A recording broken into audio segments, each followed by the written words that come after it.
Good afternoon to my viewers. It's Shirley with Spirit of Matter, and as you can see, the topic of this episode is looking at Viktor Frankl's chart. But before I begin, the ascendant is Jupiter, ruled with Jupiter in the third house. Yes, the ascendant is applying to Saturn, but we got a bit distance from being Saturn ruled ascendant when Saturn is retrograde. Mercury is on the IC and is the ruler of the hour.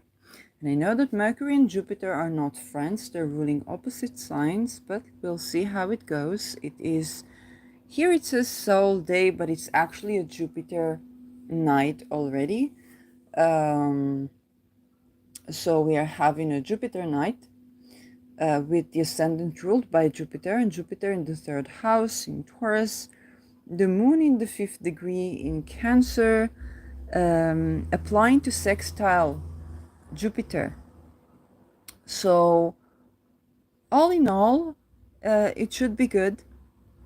And the midheaven is of course also ruled by Jupiter. So it looks like a fine time to do something, and Jupiter rules beliefs. So I predict that I will see something to do with Jupiter and something to do with Mercury in Viktor Frankl's chart, but that's the most I can do. And because the moon is around 5 degrees Cancer, it can be that there's a significant placement for Viktor Frankl around this position, because the moon tends to go to these places, and it is sitting in the 5th house at the time of the recording.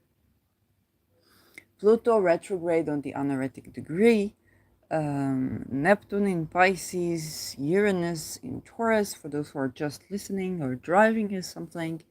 And without further ado, let's just take a look at Viktor Frankl to do the search natal chart. So for those of you who wonder who that guy is, well, he's a psychiatrist, and he survived the Holocaust. He came up with the logotherapy, logo from the word logos, but in the essence of meaning. So not reasoning like the Kantian logos, but rather finding meaning. The emphasis is on the meaning. Okay, just finding meaning in what seemed to be hopeless situations, and he observed that people who manage to find meaning in even weird, bizarre situations survive holocausts. So that was essentially a lot of what he had to give. And yes, he deceased September 2nd, 1997. So without further ado, let's take a look at the chart, and we have an exact birth time. So psychiatrist, neurologist, and Holocaust survivor. Immediately I want to do asteroids as well for this chart. Don't know why, but let's see. Okay. Oh, okay. So two things I immediately see. He had ascendant 0 degrees Libra, this Venus ruled ascendant, and what he had in 5 degrees Cancer was his Neptune. So Neptune is the closest planet to his midheaven, and his midheaven is in 1 degree Cancer with Humia in 4 degrees. So his ascendant his midheaven is applying to conjunct Humea, and Humea has to do with fertility, especially in Cancer. So fertility, the largest scope of fertility is creativity. So this person's sense of meaning had to do with fertility. And the Neptune, that is the aspiration to the eternal, Okay, so there's this eternal Neptune in Cancer, so eternal. That could be aspiration to the motherland. Can be aspiration to a care, to a caring figure. I know he spoke about the love beyond death that he had with his spouse, and his spiritual experience that gave him sense of meaning and purpose. So absolutely, if I take it to the Neptune midheaven, midheaven is your sense of meaning and purpose. Neptune is that which is beyond death, that which is the great beyond, that which is boundaryless, that which is in the spirit world. Um, so the man looking for meaning, which was his most known thesis or book, um, is basically describing our ability to create humea, meaning midheaven, uh, beyond the eternal Neptune. Okay, so seeking for meaning, which he was known for finding in his life and observing and connecting or attempting to connect his patients with the sense of meaning and purpose. You know, back in the days where you went to a he was not psychologist, he was psychiatrist. So you went to a psychiatrist, and the psychiatrist was trying to work with you on what they believed would assist you, or whether it's validation or finding meaning and purpose in life. Um, Rather than trying to simply medicate. I don't know what he was also a neurologist, but rather than relying on medication, even enforcing medication and gaslighting people who said, I have side effects from this. No, it cannot be the pill. Well, we used to be able to poop. Now I didn't poop for a while. Are you pregnant? Fortunately not. As my situation right now does not allow for being pregnant. Um, or I have testicles. It's currently in science, it's impossible to be pregnant with testicles. Well, it cannot be from the pill. And instead of having those modern conversations the patient have with the psychiatrist, this is a person who's a bit activistic. I see a lot of these testimonials. Okay, then if you went to Viktor Frankl, he would ask you about your sense of meaning and purpose in life. How can you stop to look at the flowers? How can you create meaning in your life within your current situation, and perhaps try to connect? I'm saying this works for everyone, but perhaps try to connect you with the sense of meaning and purpose that is eternal. That was what he was known for. Okay, again, the right practitioner for the wrong patient is the wrong practitioner. But that was what he contributed to the psychiatric and the neurological field. Okay, just to think about, somebody trying to do this today, running into even people like Dan Siegel. We're running into tremendous difficulty from people who were not able to conceptualize that which is beyond the physical, and that is very understandable but highly unproductive for the diversity of the discourse when the standardization, lowest common denominator, fell on being unable to look at that which is beyond the physical. Okay, literally deeming billions of patients across the globe, not only without therapy, would be perpetuation of violence and torture of the spirit and of the body, and not necessarily with bad intent. Okay, simply if your psychiatrist happens to not be able to see beyond the physical, just the same as if you went to a practitioner and they told you find meaning and purpose, and it's not the right teaching for you. You actually need maybe something else, maybe to do stuff with the body. I don't know. Or maybe you are one of the people who do need a certain type of pill that other would kill another person, but for you, you say, oh, I rather do it with this than without this. And somebody else might say, I rather die, and whatever I have to live, I want to live.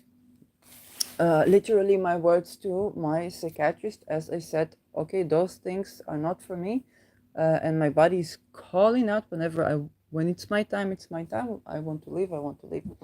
And so, this was a person that was a particular person in a particular era with a particular profession or public reputation of being able to connect people to that which is beyond the physical, to eternal love, eternal care, the feeling that you are cared for by spirit. Okay, and that immediately pops up. His ascendant is applying to conjunct Vesta. And what I know about Vesta is that sense of dedication. So a life path of deep dedication to a cause. In this case, the ascendant is Venus ruled. So for him, his spouse, even though she died in the camps, was a very meaningful figure that kept Viktor Frankl alive while he was alive. And the Venus here is in Taurus, 12 degrees Taurus, with Makmak on Algol. And I don't know enough about Makmak. But this Venus is in the 8th house. So this life path in the ruled by Venus and with Venus in the 8th house tells us of a person. This is a person who could be occultist, accountant, a person who deals with the leaving of people, the writing the will of a person, an undertaker, a person who could see beauty in death, a person who could be a healer, psychologist, a psychotherapist, and he was a psychiatrist. So that is how the ruler of the ascendant goes into the 8th house, and this is indeed a person who would experience transformations. The more colloquial word is trauma, and it's not something that you can with stellium. He has Mercury, he has Jupiter, he has Venus, and he has Juno and Makmak in Taurus, but the main 3 planets is Mercury, Jupiter, and Venus in the house, whole sign speaking, where you go through certain transformations and there are certain traumas that you swipe under the rug, and then at some point it's triggered again. You need to deal with them to the best of your abilities.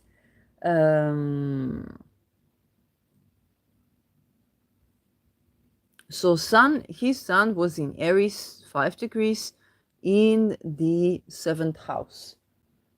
And what do we know about sun in the 7th house? Is the person who shines in partnerships, one-to-one partnerships, romantic or not.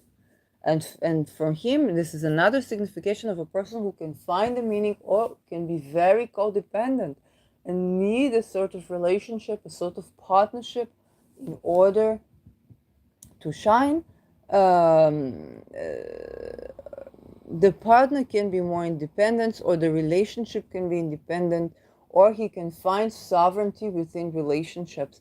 Now, this is a person that actually can have the potential to be very satisfied in relationships, or alternatively incredibly frustrated, as this is the dissonance of your luminary beyond the mirror. Okay, ascendant in 0 degrees. So the 0 degrees, I cannot ignore the 0 degree. Simply because this is the degree where you just enter a sign, tropically speaking here, You just enter a sign, so you're at the doorway and you're looking in. So being this at the doorway looking in,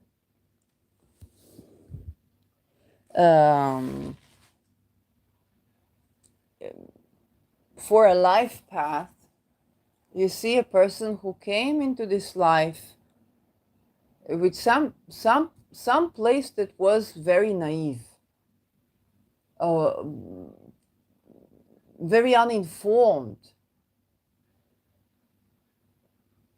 And not only that, the ruler of the ascendant had to do with trauma. So he had observed trauma from the eyes of like a child. And this was beyond the physical age. He observed trauma, transformation, deep issues of life, birth, death, and the circumstances around it with new eyes. Indeed, he had his moon, Jupiter ruled, and his moon was separating from an opposition to Pluto. So moon here is in the 3rd house, and Jupiter is Venus ruled.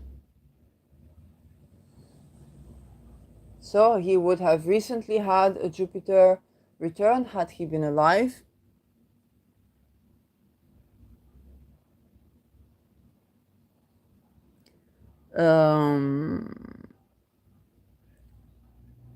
Moon opposing Pluto. Okay. Pluto. Power, disempowerment. And that was Pluto Gemini, which also rules children, but also journalists, traders, judges. And the moon in Sagittarius, basically there's an emotional, he feels safe when he is free, which of course was not so much available with this Pluto in the 9th house,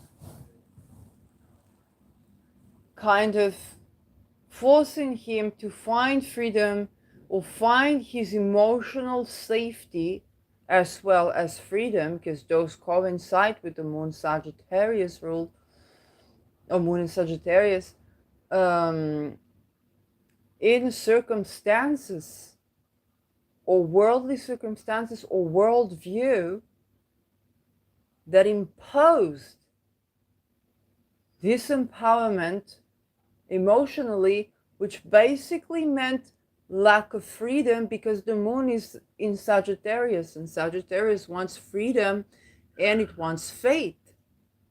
And the moon here had to find an emotional safety, or basically a sanity, psychologically, by finding freedom in spite of the overbearing circumstances of the worldview that this person had, or experiences abroad. And so if he was in the camps, then that was abroad, but that was also exile.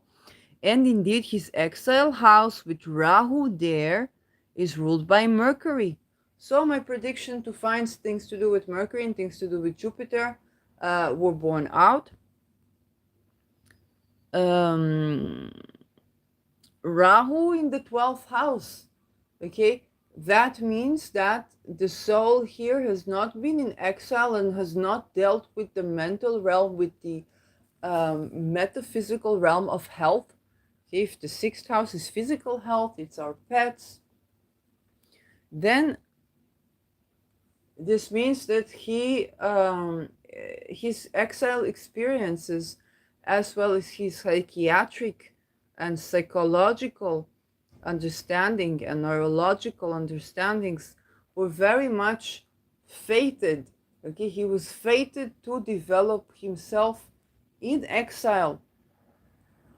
And again with Mercury in the 8th house, also 20 degree, And this Mercury is also in Taurus.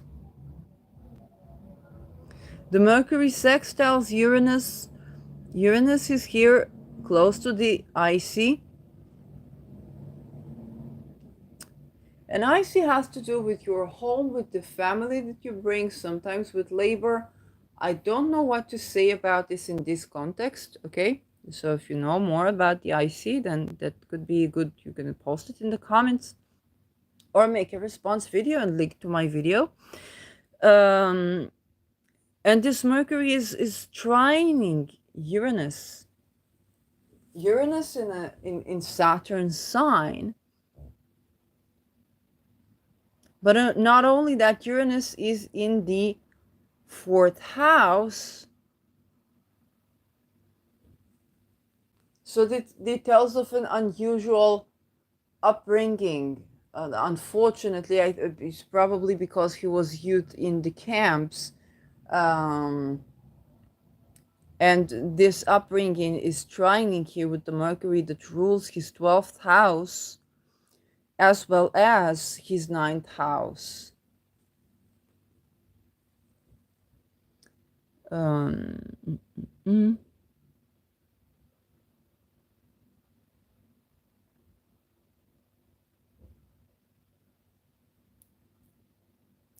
Aries was in Pisces during this time. She was basically on my ascendant.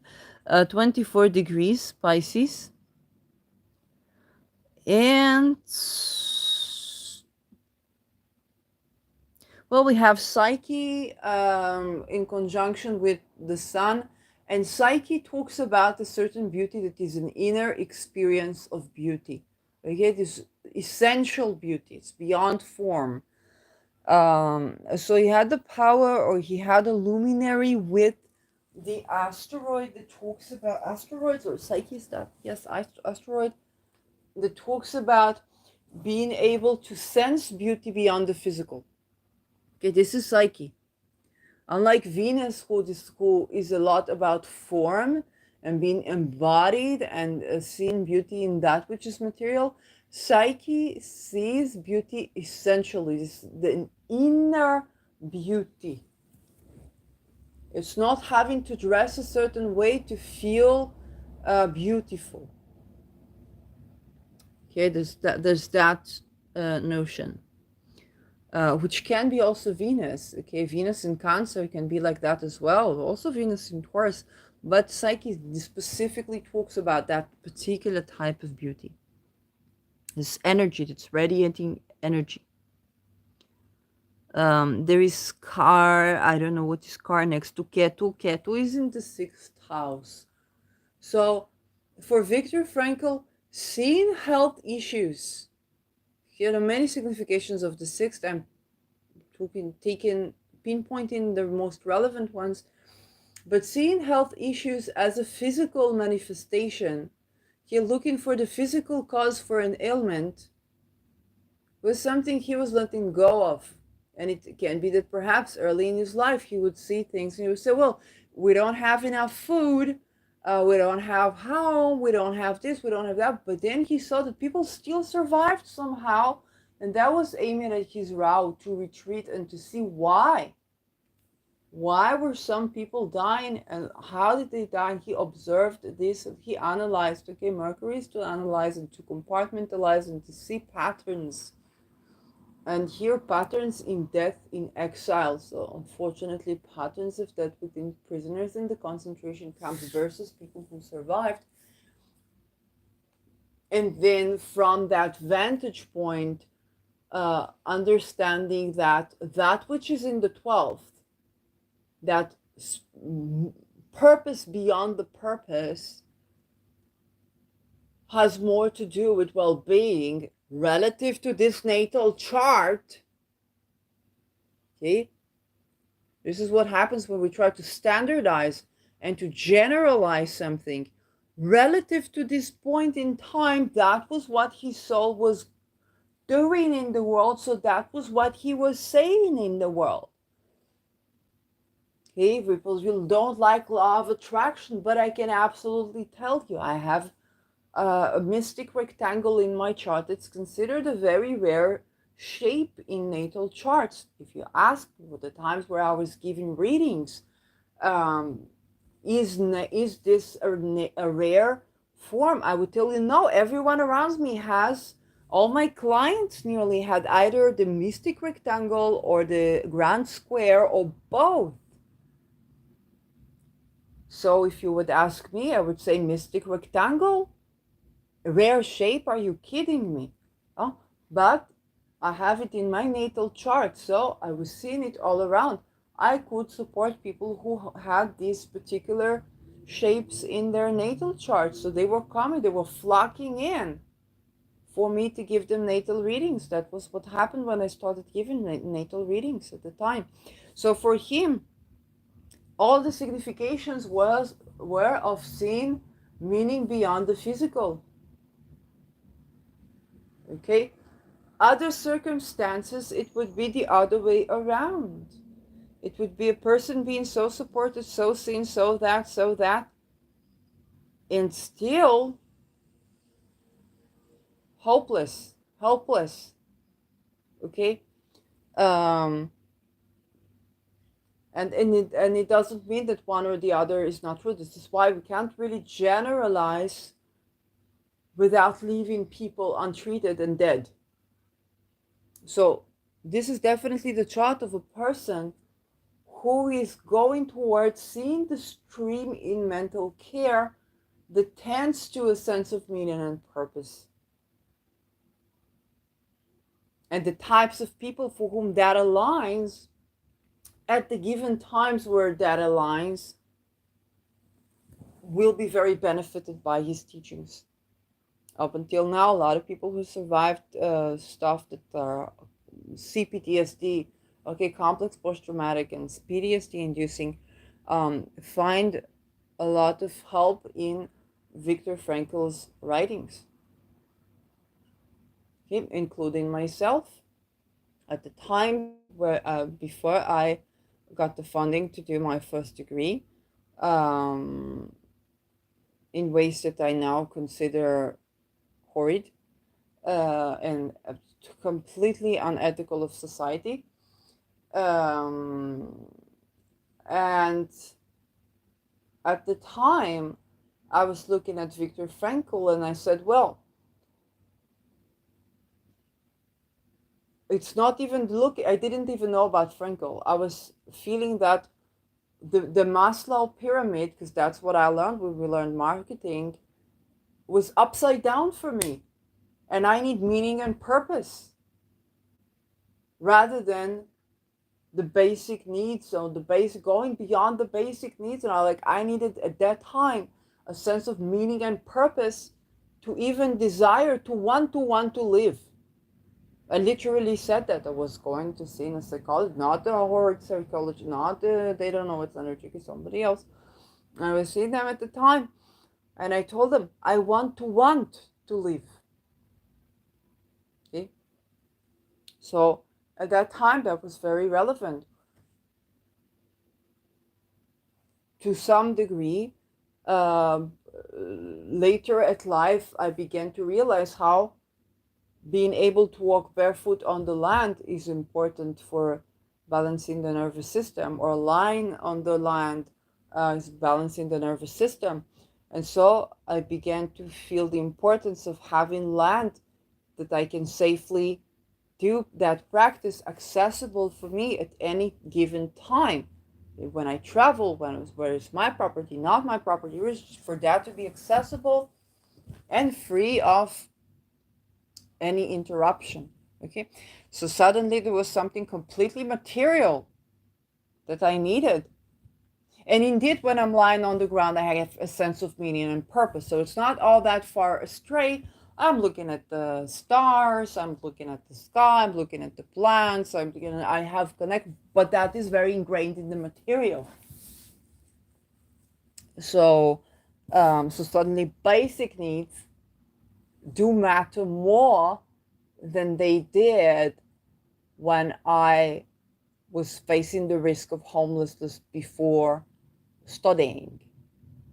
Okay, when I said I want to live, um, Now there are more practices, but they are still very much in alignment with Viktor Frankl, and I have to admit that. So, at least as far as I'm concerned, is a very good source still. It is not, but that is important that this is not instead of food, because if you're constantly thinking about your next meal, it's both. And I want to say something. Um, as perhaps kind of interrupting this video, but it's kind of not.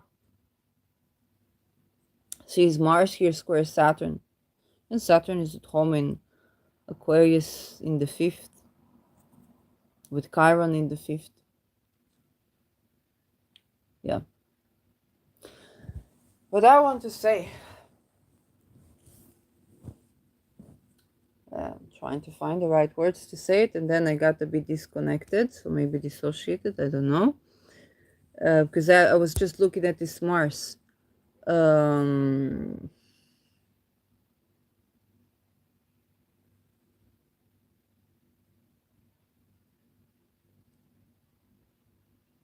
Yes, I'm trying to see more things here.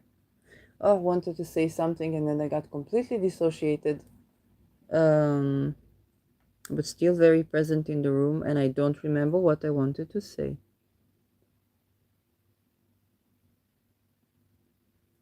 Okay.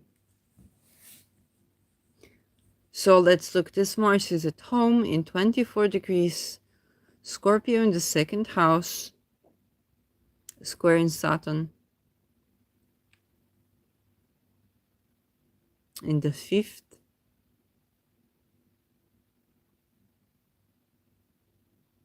I had something to say about a word of caution that we should not take Viktor Frankl into believing that, oh yes, that it is about mind over matter. Okay, it doesn't mean that we shouldn't support people with food and with resources.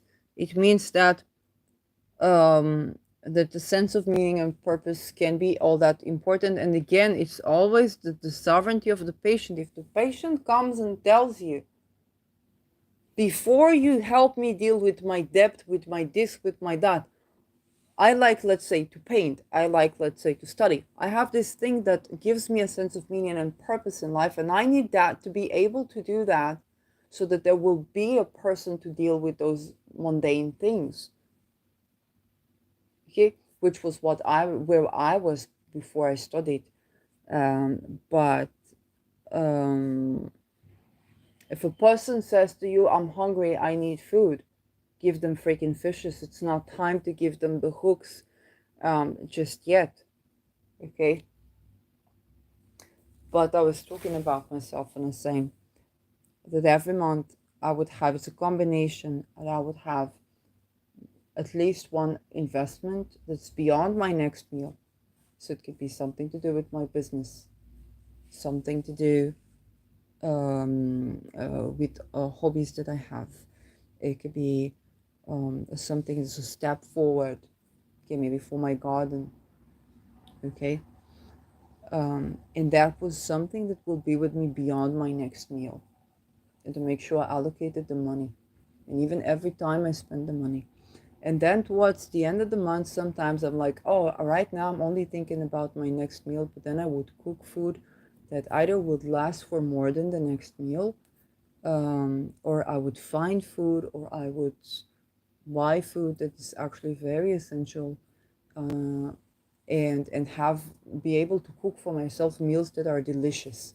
So this is something that has worked for me, and that notion of breaking the path of having to think about what do I eat now, where do I get food now, where do I get food now, where do I get food now. Of course, you need to have at least the ability to have something, something to buy. But that was even done when I still did not have food. Okay. So that even on the food level is a combination of Frankl. I'm not saying it's going to work for you necessarily. But there was this tremendous need for meaning. Okay. Is that I can relate to. I can't generalize it. You would have to tell me, even if there 100 billion people for whom it works, and if you are not one of them, this is not the teaching for you. Yeah, this is so important for me to say. So that's what I wanted to say, and I was supposed to not say it loud because I don't want to have somebody in the house listening to these things that would only trigger them, um, about the loved ones. So um, we talked about Neptune, we talked about Pluto, we talked about Uranus.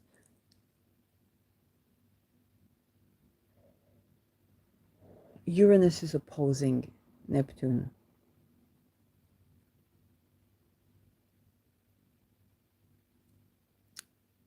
And at this point, I can't really delineate what does that mean in Viktor Frankl's life. Okay.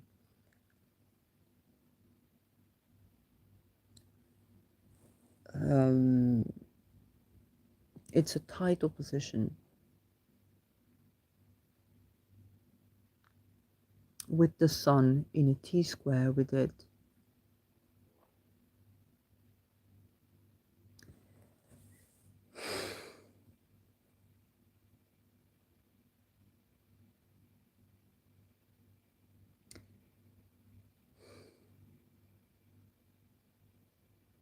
Perhaps there was a certain disconnect from the upbringing experience where he went to the Neptune experience, and that was solved in his life path, that is to find a meaning beyond the physical. He was a Holocaust survivor. I think neither of us need to get too deep or delineate too deep because I don't know what he said. I know that his wife died. Okay, so basically, when he found out his wife died, he still found purpose and meaning beyond death and sorted this out through this ascendant in 0 degrees Libra with Venus in the 8th house. Um, in her own sign, and why it is going towards this Neptune, this mid-heaven experience. And with Rahu in the 12th house, there can be aspiration to that which is beyond the physical, and exploration of that. So all in all, Viktor Frankl, beyond the personal story, which is fascinating, is quite relevant to our times when we want to talk about the holistic healing, whether from trauma or from physical issues. And the holistic healing must at least hold space for the existence of the physical as well as that which is beyond the physical. It's very patient specific. At certain times, you just need to look at what's in front of you physically. You see maybe beauty in the world, in the physical world, and that helps. I know for me this helps. Um, but then at times you may feel the need, or the experience to open up to near death or to beyond death or to various non-dual experiences. It can be more or less volitional, and that can also be a part of the process. It doesn't mean that you're imagining. I saw a video that mentioned coincidences with meaning. That was the term he used, where other people use synchronicity as a form of meaning. Okay, and so finding meaning in those synchronicities or coincidental meanings or meanings that are in coincidences, is also a form of well-being, and sometimes that is true for you. We can absolutely not um, well, for you as a, if you're in the path of a patient, then sometimes it is about just the physical. Sometimes it's about just beyond the physical. Sometimes it's a combination of them. But for practitioner, you have to also understand that you have these phases. You have these phases too. We're all dealing with various realities that are in many ways intolerable. Okay, we have children being raped in the world. We have atrocities against humanity ongoing like that. We have the tremendous things that are horrible happening in the world. We're not post those. And we have tremendous beauty in the world. And so our ability to sense and see and process and connect are varying across time. And so our ability, if we are talking and taking the hat of a holistic health practitioner, a healer, maybe you're a psychologist, maybe you're a psychiatrist, or a professional healer or shamanistic healer, then your own various degrees of being able to hold space are varying across time. And holding place for this diversity, that your patient might be needing, they need fishes. It's not the time to talk about hooks. And you are in a situation in life where you're like, I want a meaning in life. Before I even think about my next meal, I want to buy canvas and paint. I want to buy, various material and try to orchestrate something creative around it before I even buy myself food. Okay, for you as a healer, and then your patient is like, I need, and you know what? It's likely to be because we tend to balance each other. And your patient or your significant other is going to be like, right now I need food. Don't talk to me about meaning. Don't talk to me about purpose.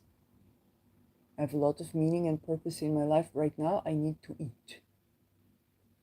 Okay, and it is that not only various degrees of holding space that we can offer that are varying and dynamic, but also the notion that our patients tend to balance us, so they will come from the other polarity.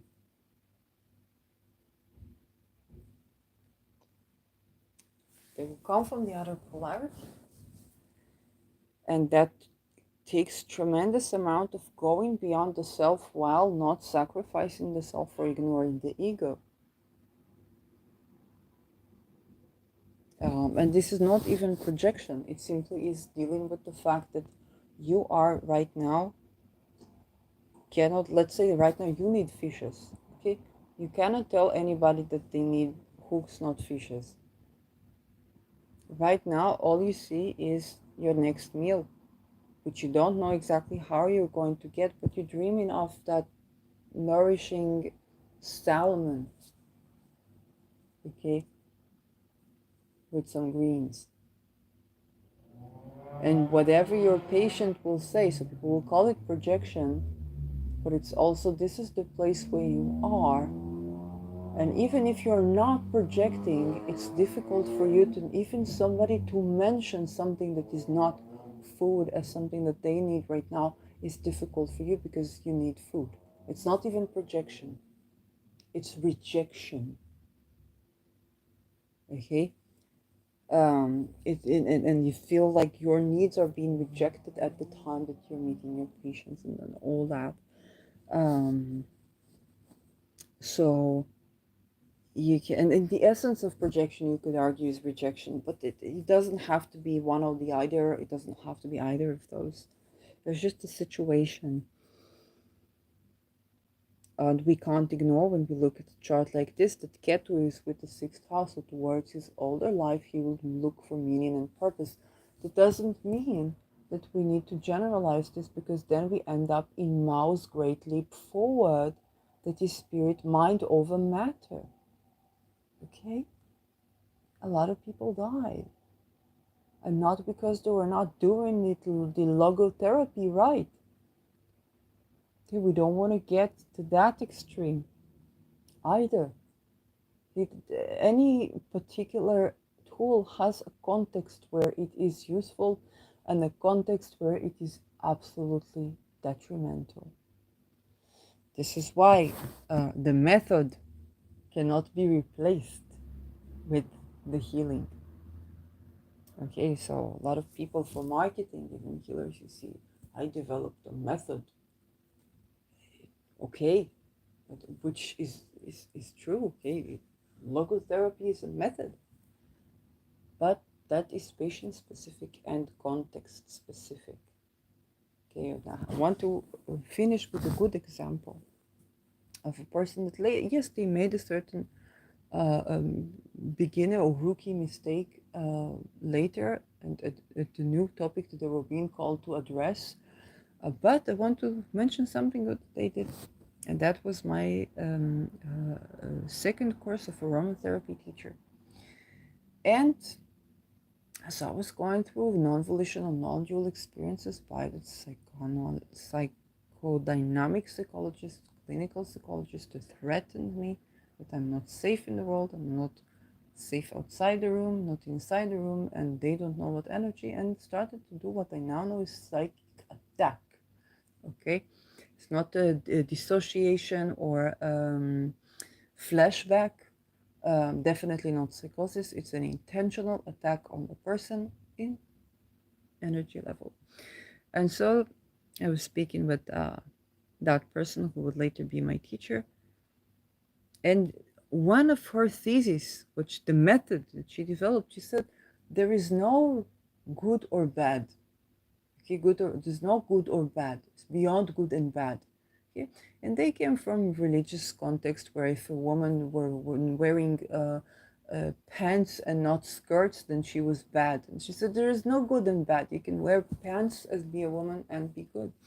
But they were able to go beyond their method, and they were channeling, and they're saying to me, I hear for you, I usually don't talk in these terms of good and bad, but for you, I hear you need something that is benefic, something is good for you, relationships that are good for you, or what is the word good for you? What is good for me? Okay, and she says, I don't usually talk in these terms. And she was able to go beyond the method that she developed and be patient specific at that particular point. Yes, basically mastering the art and channel specifically for the person. Again, of course, that was the case. And by the way, even that psychologist talked about that which is good or that which is nourishing. So in his phases where he was not incredibly violent for whatever he was going through, everybody went through crazy things in 2019. That was mine. So even there, those instances that the genuine therapy took place before that horror, um, that message came in that was valid. And so when I share such a delineation, I want you to look at the context of which the person came from, as that can tell us of the essence of contexts where logotherapy, in this particular example, can be valid. If we generalize logotherapy, we are in Mao's Great Leap Forward. It's mind over matter. You don't need food. You can work like in a working camps. You just need spirit. Okay? And we do not want the Great Leap Forward, right? It was a great leap back. Eventually, and even the Chinese party changed its structure. The ruling party changed its structure so that no single person can take over the way Mao did. Because they remembered what happened to China, and it was so destructive that they had to decentralize their own structure. It's relative decentralization.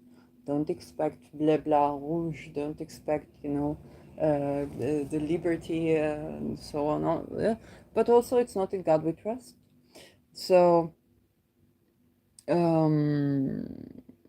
so I want you to keep in mind Mao, and to keep in mind Frankl, and to use logotherapy in more the context that's relevant to Frankl, rather than to try to do a great leap forward that would end up with another Holocaust. So this is the end of this video. It's midnight and I'm speaking relatively loud, so I will stop Thank you for watching. Um, and I hope I made justice to this tremendously benefic person for humanity. And I'll see you in my next episode. Bye bye.